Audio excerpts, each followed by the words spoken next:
Je lis du livre de Genèse, chapitre 11, les versets 24 à 30, ce qui suit. Nachor, âgé de 29 ans, engendra Térach. Nachor vécut après la naissance de Térach 119 ans, et il engendra des fils et des filles.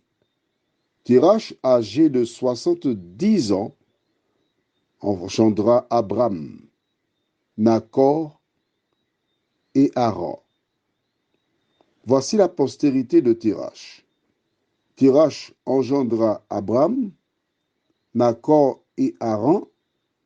Haran engendra Lot, et Haran mourut en présence de Térach son père, au pays de sa naissance, à Ur en Chaldée. Abram et Nachor prirent des femmes. Le nom de la femme d'Abram était Saraï, et le nom de la femme de Nachor était Milka, fille d'Haran, père de Milka et père de Gisca. Saraï était stérile, elle n'avait point d'enfant. Prions. Notre Seigneur et notre Dieu, le père de la nation juive, Abraham, a été appelé par toi. En effet, tandis que nous allons étudier la parole, que le Saint-Esprit nous conduise dans toute la vérité, nous t'avons prié au nom de Jésus et pour ta gloire éternelle.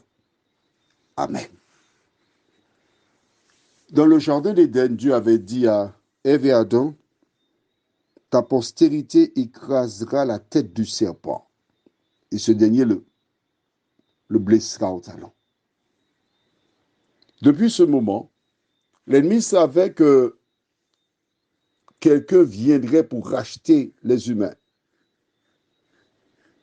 Et quand Dieu s'adresse à Abraham, il lui dit, c'est toi celui que j'ai choisi. Mais il y a un problème. Puisque la postérité est appelée à écraser la tête du serpent. Saraï est stérile. C'est-à-dire qu'elle ne peut pas faire d'enfant.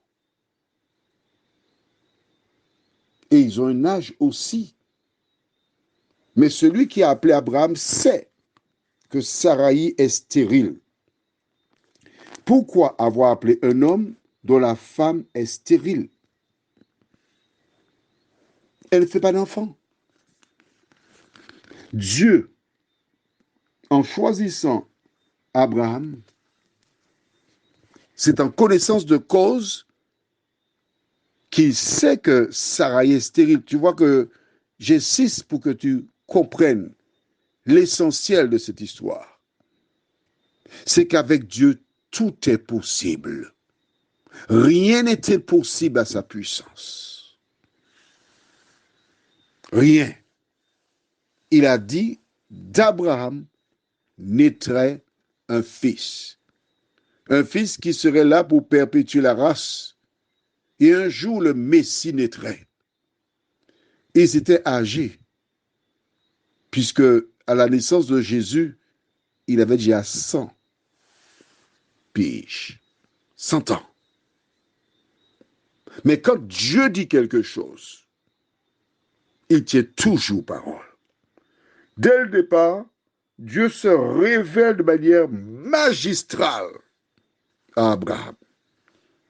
Car nul par le passé n'avait vu une femme stérile donner la vie à un enfant. Dieu peut aussi transformer ta vie parce que rien n'était possible à Dieu. Prions. Notre Seigneur et notre Dieu, nous avons vu hier comment un couple de personnes âgées qui observaient ta parole, tes commandements, tes ordonnances, qui étaient à ton service, espéraient recevoir une bénédiction.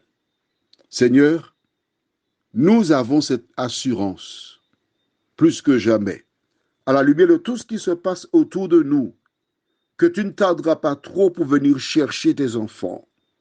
Que le Saint-Esprit, Seigneur, nous dirige une fois de plus en ce jour et que nous puissions toujours marcher avec toi, nous t'en prions, au nom de Jésus et pour ta gloire éternelle. Amen. Je te souhaite une bonne journée sur le regard de Dieu.